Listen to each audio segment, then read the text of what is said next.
Most important chapter ఇది. తెలంగాణలో ఏ రకమైన కాంపిటేటివ్ ఎగ్జామ్కైనా కూడా స్పష్టంగా మనకి ఇప్పటి వరకు చూసినటువంటి ఎనీ ప్రీవియస్ పేపర్లో కూడా ఈ టాపిక్ నుంచి చాలా ప్రశ్నలు మనకి వచ్చాయి.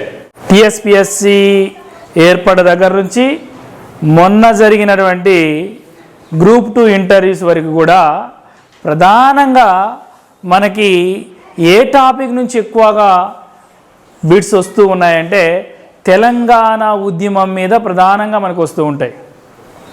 తెలంగాణ రాష్ట్ర అవతరణ 2014 జూన్ 2వ తారీఖున ఆవిర్భవించింది. తెలంగాణ రాష్ట్ర అవతరణకి దాని యొక్క చారిత్రక నేపథ్యం ఏంటి? 2014 జూన్ 2వ తారీఖున ఉదయించినటువంటి తెలంగాణ రాష్ట్రం దేశంలో 29వ రాష్ట్రంగా అవతరించింది. ఎన్నో రాష్ట్రంగా? తెలంగాణలో 29వ రాష్ట్రంగా 2014 జూన్ 2వ తారీఖున అవతరించినటువంటి తెలంగాణ రాష్ట్ర అవతరణ యొక్క చారిత్రక నేపథ్యం ఏంటి? భారతదేశ చరిత్రలోనే చర్చల ద్వారా, సమావేశాల ద్వారా, వాదనల ద్వారా, తీర్మానాల ద్వారా, కమిటీల ద్వారా, విన్నపాల ద్వారా, విద్యార్థుల ద్వారా, కార్మికుల ద్వారా, కర్షకుల ద్వారా, రైతుల ద్వారా, ఉద్యోగస్తుల ద్వారా, గాంధేయ పద్ధతుల ద్వారా భారతదేశ చరిత్రలోనే కాకుండా ప్రపంచ చరిత్రలోనే ఒక బృహత్తరమైనటువంటి ఉద్యమంగా కొనసాగి శాంతియుతమైన పద్ధతుల్లోనే తెలంగాణ రాష్ట్రాన్ని తెలంగాణ జనులందరూ కలిసి సాధించుకున్న రాష్ట్రం దేశ చరిత్రలో 29వ రాష్ట్రంగా 2014 జూన్ 2వ తారీఖున అవతరించింది. మరి ఈ రాష్ట్రానికి ఇలా అవతరించడానికి దాని యొక్క చారిత్రక నేపథ్యం ఏంటి అంటే ప్రధానంగా 3 అంశాలు. తెలంగాణ రాష్ట్రం అవతరించడానికి ప్రధానమైనటువంటి కారణాలు 3.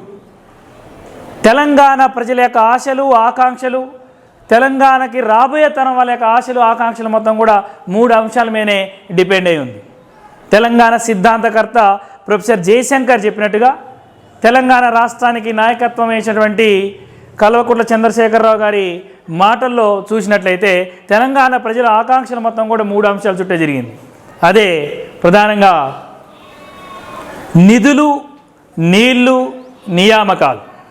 మనకి కొమరం భీమ్ గినక 1938 నుంచి 40 వరకు ఆయన 3 అంశాల కోసం పోరాటం చేశాడు. జల్, జంగిల్, జమీన్. నీరు, అడవి, భూమి. ఈ 3 అంశాల మీద ఏ విధంగా అయితే చేశాడో అదేవిధంగా తెలంగాణ ప్రజలు కూడా ఆంధ్రప్రదేశ్ రాష్ట్రం అవతరించిన తర్వాత 3 అంశాల మీద ప్రధానంగా ఉద్యమం చేశారు. ఆ 3 అంశాలు ఏంటి అంటే ప్రధానంగా నిధులు, నీళ్లు, నియామకాలు. మా నిధులు మాకే సక్రమంగా వినియోగించబడాలి, మా నీళ్లు మాకే ఉపయోగించండి, మా నియామకాలు, మా ఉద్యోగాలు మాకే ఇవ్వండి అనే 3 అంశాల మీద జరిగిన పోరాటమే తెలంగాణ రాష్ట్ర ఉద్యమం, తెలంగాణ రాష్ట్ర చరిత్ర.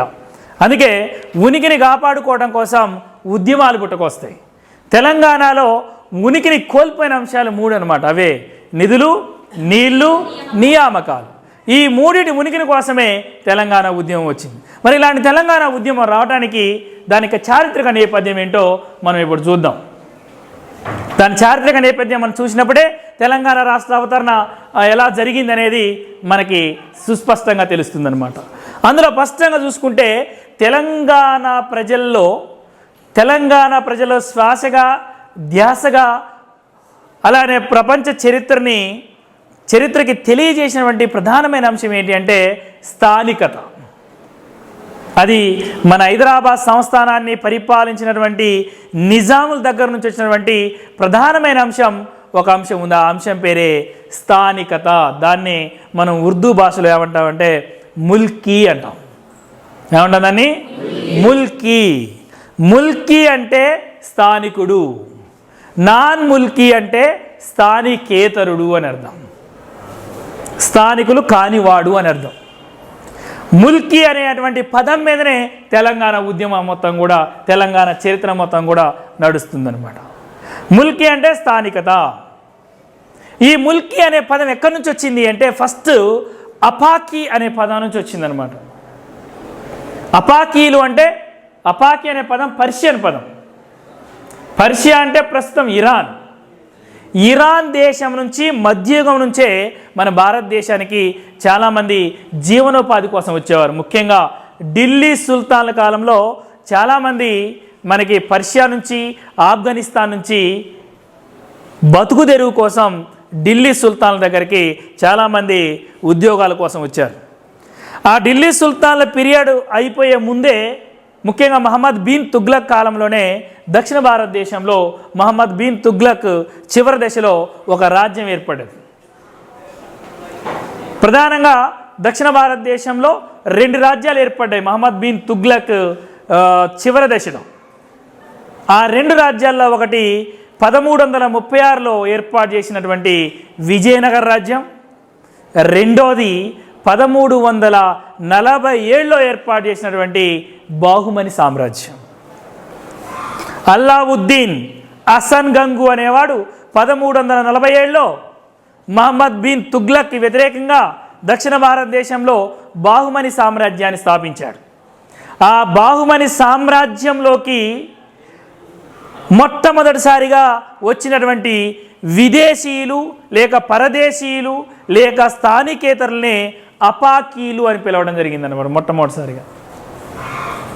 అల్లావుద్దీన్ హసన్ గంగు అతని తర్వాత వచ్చినటువంటి కాలక్రమేణ పాలకుల్లో అత్యంత సమర్థవంతమైనటువంటి ప్రధానమంత్రి మహమ్మద్ గవాన్. ఆ మహమ్మద్ గవాన్ కాలంలో బాహుమని సామ్రాజ్యాన్ని అన్ని రంగాల్లో అభివృద్ధి చేయటం కోసం చదువుకున్నటువంటి మేధావులు కావాలి, సైన్యాన్ని సమర్థవంతంగా నడిపించేటువంటి సేనాధిపతులు కావాలి అని చెప్పేసి ఆయన ఆఫ్ఘనిస్తాన్ నుంచి పర్షియా నుంచి బాహుమని రాజ్యానికి చాలామంది మేధావుల్ని ఆహ్వానించాడు. అలా వచ్చినటువంటి చాలామంది మేధావులు బాహుమని రాజ్యాల్లో ఉద్యోగాలు చేస్తూ అక్కడనే నివాసాలుంటూ తమ పిల్లల్ని తన మనవల్ని అందరిని కూడా అక్కడనే ఉద్యోగాలు ఏర్పాటు చేయడం వల్ల వాళ్ళని అక్కడ ఉన్నటువంటి స్థానికులు ఏమని పిలిచేవారంటే అపాకీలు అన్నారనమాట. అలా బాహుమని రాజ్యం నుంచే ప్రధానంగా విడిపోయిన రాజ్యాల్లో ఒక రాజ్యమే గోల్కొండ రాజ్యం. ఆ గోల్కొండ రాజ్యం నుంచి వచ్చినటువంటి రాజ్యమే హైదరాబాదు రాజ్యం. అప్పుడున్నటువంటి అపాకీలే హైదరాబాద్ రాజ్యానికి వచ్చేసరికల్లా హైదరాబాద్ నిజాం నవాబుల కాలం నాటికి అపాకీలను కాస్త ముల్కీలుగా పిలవడం జరిగిందనమాట. అపాకీలు అంటే పరదేశీయులు, పర్షియన్ పదం. ఆ పదం కాస్త ఉర్దూ భాషలోకి వచ్చేసరికల్లా ముల్కీ నాన్ ముల్కీ అనే పదాలుగా మారిపోయింది. అపాకీలు అంటే పరదేశీయులు, నాన్ ముల్కీలు అంటే స్థానికేతరులు, పరదేశీయులు అని అర్థం. ముల్కీ అంటే స్థానికుడు అని అర్థం అనమాట. దీని యొక్క ముల్కీ యొక్క చారిత్రక నేపథ్యం ఇది అనమాట. మొట్టమొదటిసారిగా ఢిల్లీ సుల్తాన్ల కాలంలో, తర్వాత బాహుమని సుల్తాన్ల కాలంలో, తర్వాత గోల్కొండ సుల్తాన్ల కాలంలో, తర్వాత హైదరాబాద్ నిజాం ముల్క్ కాలం నుంచి తర్వాత వచ్చినటువంటి ప్రధానంగా నాసర్ జంగ్, ముజఫర్ జంగ్, సలాబత్ జంగ్, తర్వాత నిజాం అలీ ఖాన్, తర్వాత వచ్చినటువంటి అఫ్జలుద్దౌలా, నసీరుద్దౌలా, ముఖ్యంగా అఫ్జలుద్దౌలా కాలంలో మొట్టమొదటిసారిగా ఈ యొక్క పదం ఉద్భవించిందనమాట.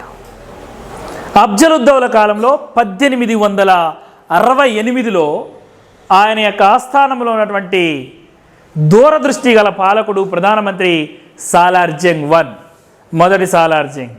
ఆయన కాలంలో మొట్టమొదటిసారిగా ఈ పదం ప్రచారంలోకి వచ్చింది, ప్రాచుర్యంలోకి వచ్చింది.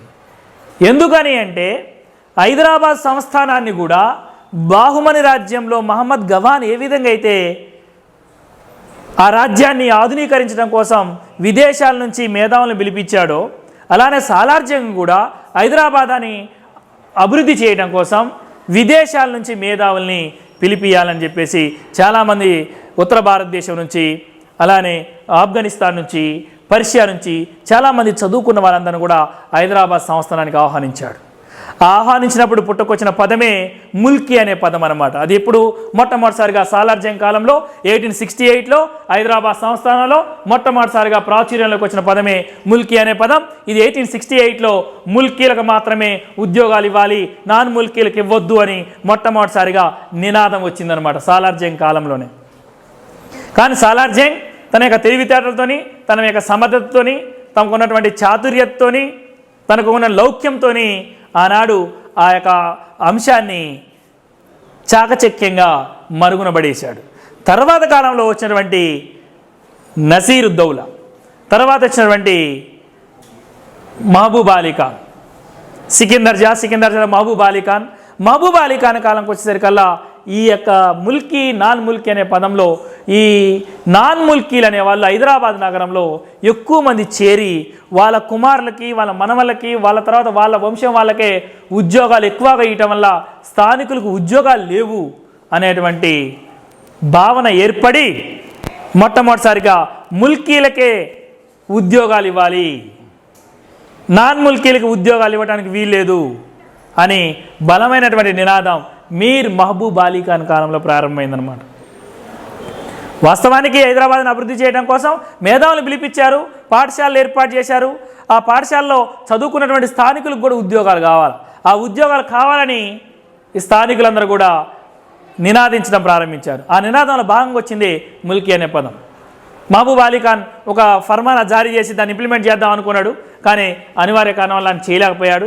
తర్వాత వచ్చిన అతని కుమారుడు చివరి నిజాం మీర్ ఉస్మాన్ అలీ ఖాన్ కాలంలో మొట్టమొదటిసారిగా ఈ స్థానికేతర అంటే ముల్కీ నాన్ ముల్కీ అనే పదానికి స్వచ్ఛమైన నిర్వచనాన్ని ఇస్తూ ఈ ముల్కీలకు మాత్రమే ఉద్యోగాల్లో ఎక్కువ కోట ఏర్పాటు చేయడం కోసం ఆయన ఒక ఫర్మానాని జారీ చేశాడు.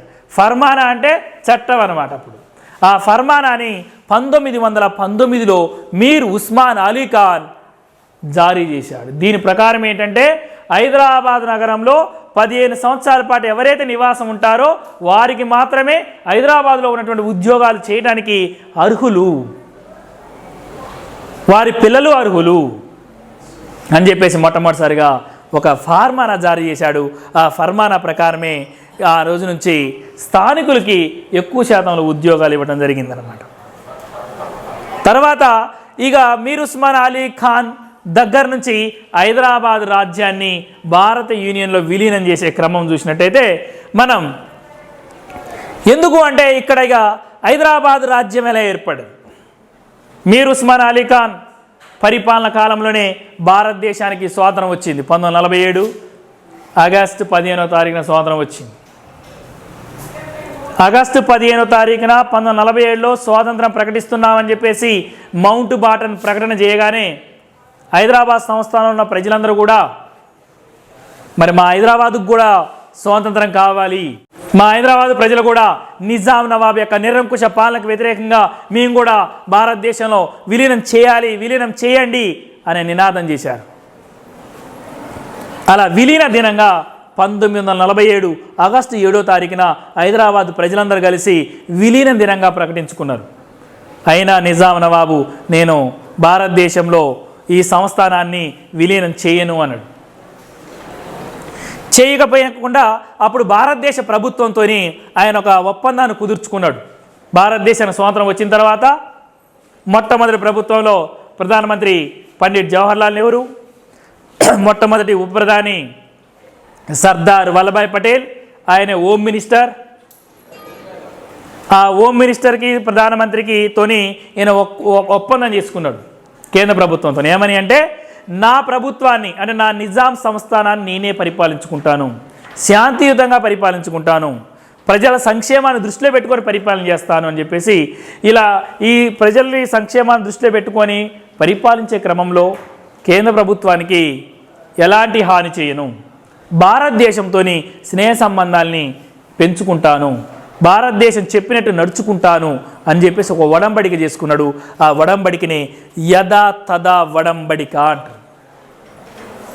ఆ యథా తథా వడంబడిక 26వ తారీఖు నవంబరు 1947లో చేసుకున్నాడు. 26 నవంబర్ 1947లో చేసుకున్న ఈ యథా తథా వడంబడికని కొన్నాళ్ళ తర్వాత మీర్ ఉస్మాన్ అలీ ఖాన్ ఉల్లంఘించాడు. ఉల్లంఘించడం అంటే ఏంటి అర్థం అంటే ఆయన భారతదేశంతో కాకుండా పాకిస్తాన్తో సంబంధాలు పెట్టుకోవటం, ఇతర దేశాలతో సంబంధాలు పెట్టుకోవటం, అలానే భారతదేశం అంశాన్ని ఐక్యరాజ్యసమితిలో ప్రస్తావించడం, ఇలాంటి యథాతథ వడంబడికని ఉల్లంఘించేటట్టు చేసేయాలన్నమాట. అలా ఉల్లంఘన చేయడం వల్ల ఉల్లంఘించడమే కాకుండా అప్పటికే తెలంగాణలో ఒకవైపు తెలంగాణ సాయుధ పోరాటం నడుస్తుంది, మరొక వైపు తెలంగాణలో కాసిం రజ్వీ ఆధ్వర్యంలో రజాకారులు ప్రజలు అనేక చిత్రహింసలు గురి చేస్తున్నారు. తెలంగాణ మొత్తం కూడా తెలంగాణ అన్ని జిల్లాల్లో కూడా నిరంకుశ పాలనకు వ్యతిరేకంగా ప్రజలు తిరుగుబాటు చేస్తుంటే ఈ తిరుగుబాటు నడిచే క్రమంలో ఒక పక్క నిజాం సైనికులు, ఒక పక్క రజాకారులు విపరీతమైన ఆకృత్యాలకి దారుణాలకి పాల్పడి ప్రజలందరినీ కూడా భయోత్పాదమైన వాతావరణం కల్పించడం వల్ల ఈ భయానికి గురవుతున్నటువంటి ప్రజలు అనేక మంది అనేక రకాలుగా హింసించబడ్డారు. శాంతి భద్రతలన్నీ క్షీణించిపోయినాయి. ఒక యుద్ధ వాతావరణం అనేది ఆనాడు తెలంగాణలో ఉంది. ఇది గమనించినటువంటి తెలంగాణలో కొంతమంది నాయకులు, మేధావులు, ప్రజలందరూ కలిసి కేంద్ర ప్రభుత్వానికి అప్పీల్ చేసుకున్నారు. భారతదేశంలో నిజాం రాజ్యం అనేది నిరంకుశంగా ఉంది. భారతదేశ ప్రజలందరూ కూడా స్వేచ్ఛను పీల్చుకుంటుంటే, స్వేచ్ఛ వాయువులు పీల్చుకుంటుంటే మేము మాత్రం నిరంకుశత్వానికి బలైపోతున్నాం, హింసకి బలైపోతున్నాం. కాబట్టి మమ్మల్ని కూడా భారతదేశంలో విలీనం చేయండి అని చెప్పేసి అప్పుడు ప్రధానమంత్రికి, అప్పుడు హోమ్ మినిస్టర్ సర్దార్ పటేల్ గారికి అప్పీల్ చేసుకుంటారు. ఆ అప్పీల్ని విన్నటువంటి ప్రధానమంత్రి అప్పుడు ఉన్నటువంటి జవహర్లాల్ నెహ్రూ ప్రభుత్వం, సర్దార్ వల్లభాయ్ పటేల్ వీళ్ళిద్దరు కలిసి, అప్పుడు ఉన్నటువంటి రాష్ట్రపతి బాబు రాజేంద్ర ప్రసాద్ కలిసి అందరు కలిసి ఇక లాభం లేదు, మన రాజ్యంలో మన పౌరులు ద్వితీయ పౌరులుగా ఉండటం ఏంటి, మన పిల్లలు అనేక ఇబ్బందులు పడటం ఏంటి, ఆ రాజ్యాన్ని మనం ఆక్టిఫై చేసుకోవాల్సిందే అని చెప్పేసి వాళ్ళు ఒక ఆలోచన చేసి దానికి ఒక పేరు పెట్టారు. హైదరాబాద్ రాజ్యాన్ని ఆక్రమించుకోవాలంటే మరి అప్పుడు ఐక్యరాజ్య సమితి నిబంధనల ప్రకారం ఆక్రమించుకోవడానికి వీలేదు. ఎందుకంటే ఐక్యరాజ్య సమితిలో అప్పటికే నిజాం నవాబ్ ఈ అంశాన్ని పెట్టాడు కాబట్టి దీనికి మామూలుగా శాంతి భద్రతలను రక్షించే చర్యగా, అంటే నా దేశంలో శాంతి భద్రతలు అనేవి క్షీణించాయి కాబట్టి ఆ శాంతి భద్రతల్ని సరిచేయటం కోసం జస్ట్ పోలీసుల చర్యగా దీన్ని వర్ణించాలని చెప్పేసి అంతర్జాతీయంగా దీనికి తెలియజేయడం కోసం ఏమని పేరు పెట్టారంటే పోలీస్ చర్య అని పేరు పెట్టారు. ఇక సైనిక పరిభాషలో సైనిక కోడ్ ప్రకారం దీనికి ఏమని పేరు పెట్టారంటే ఆపరేషన్ పోలో అని పేరు పెట్టారు. దీన్ని అంతర్గతంగా కోడ్ చేయడం కోసం ఏమని చెప్పారంటే ఆపరేషన్ కాటర్ పిల్లర్ అని పేరు పెట్టారు. ఇలా పేరు పెట్టి దాన్ని 1948 సెప్టెంబర్ 13వ తారీఖున జనరల్ జయంత్నాథ్ చౌదరి ఆధ్వర్యంలో సైన్యం వచ్చి తెలంగాణ ప్రాంతాన్ని చుట్టుముడుతుందన్నమాట. అప్పుడు నిజాం సైన్యానికి నాయకత్వం వహించింది ఎవరంటే ఎల్డ్రూస్ అనేవాడు నాయకత్వం వహిస్తున్నాడు. ఆయన 3 రోజుల పాటు ప్రతిఘటించాడు. భారత సైన్యం దాటికి తట్టుకోలేక చేతులు ఎత్తేసి మేము లొంగిపోతున్నామని చెప్పేసి నిజాం సైన్యం లొంగిపోయింది. 1948 సెప్టెంబర్ 17వ తారీఖున ఆపరేషన్ పోలో సక్సెస్ అయింది. దానికే మరొక పేరు ఆపరేషన్ కాటర్ పిల్లర్, దానికే మరొక పేరు పోలీస్ చర్య. దాని ప్రకారం 1948 సెప్టెంబర్ 17వ తారీఖున తెలంగాణ ప్రాంతాన్ని భారతీయ సైన్యం ఆక్రమించుకున్న తర్వాత ఇక నిజాం నవాబ్ 1948 సెప్టెంబర్ 18వ తారీఖున ఈ యొక్క హైదరాబాద్ సంస్థానాన్ని, నిజాం రాజ్యాన్ని భారతదేశంలో విలీనం చేస్తున్నానని చెప్పేసి ప్రకటించాడు. ఆ ప్రకటించిన రోజునే 1948 సెప్టెంబర్ 18వ తారీఖున హైదరాబాద్ రాష్ట్రాన్ని ఏర్పాటు చేశారు. హైదరాబాద్ రాష్ట్రానికి మొట్టమొదటిగా మరి అప్పుడున్న శాంతి భద్రతలు చాలా భయంకరంగా ఉన్నాయి కాబట్టి లా అండ్ ఆర్డర్ని కాపాడాలి అంటే చాలా శక్తివంతమైనటువంటి మిలిటరీ గవర్నర్ కావాలని చెప్పేసి అప్పుడు జనరల్ ఎన్ చౌదరిని మిలిటరీ గవర్నర్గా నియమించారు. ఆయన 1 year పాటు కష్టపడి తెలంగాణలో ఉన్నటువంటి తెలంగాణ సాయుధ పోరాటాన్ని కావచ్చు, రజాకారుల ఉద్యమాలను కావచ్చు, రజాకారుల యొక్క హింస భయోత్పాదం మొత్తాన్ని కూడా భయంకరంగా అణిచివేశాడు. చాలా నిరంకుశంగా పోలీస్ చర్య ద్వారా అణిచివేశాడు. అణిచివేయటం వల్ల ఇక్కడ ప్రజలకి లా అండ్ ఆర్డర్లో కొన్ని ఇబ్బందులు ఎదురయ్యాయి. మరి అతన్నే మళ్ళీ కొనసాగిస్తే కష్టమవుతుందని చెప్పేసి కేంద్ర ప్రభుత్వం ఏం చేసిందంటే జనరల్ ఎన్ చౌదరిని తప్పించి ఆయన స్థానంలో ఒక ఐసీఎస్ ఆఫీసర్ని ముఖ్యమంత్రిగా పంపించింది. ఇండియన్ సివిల్ సర్వీసెస్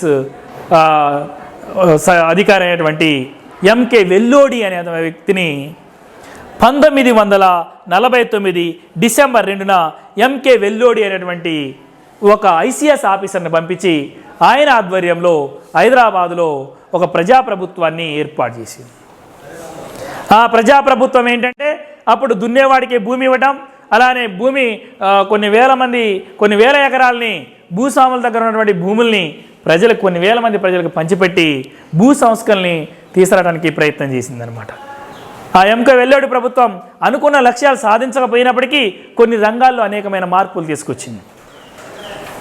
ఈలోపు 1952లో దేశవ్యాప్తంగా ఎన్నికలు ప్రారంభమైనవి. అలానే హైదరాబాద్ నగరంలో కూడా, హైదరాబాద్ సంస్థానంలో కూడా ఎన్నికలు జరిగినాయి. 1952 మార్చి కల్లా దేశవ్యాప్తంగా ఎన్నికలు జరిగి మొత్తం ఫలితాలు వచ్చినాయి. అలానే 1952 మార్చి 6వ తారీఖున హైదరాబాద్ సంస్థానంలో ఎన్నికల ఫలితాలు వెలువడ్డ తర్వాత మొత్తం చూస్తే అటు మరాఠ్వాడాలో కానీ, కర్ణాటకలో కానీ, ఇటు తెలంగాణలో కానీ 3 ప్రాంతాల్లో మెజార్టీ సీట్లు కాంగ్రెస్ పార్టీ గెలుచుకుంది. ఆ కాంగ్రెస్ పార్టీ మెజార్టీ సీట్లు గెలుచుకోవడం వల్ల అప్పుడు కాంగ్రెస్ పార్టీ నాయకుడిగా బూర్గుల రామకృష్ణారావుని ఎన్నుకోవడం వల్ల ఆయనే హైదరాబాద్ రాష్ట్రానికి మొట్టమొదటి ముఖ్యమంత్రి అయ్యాడు.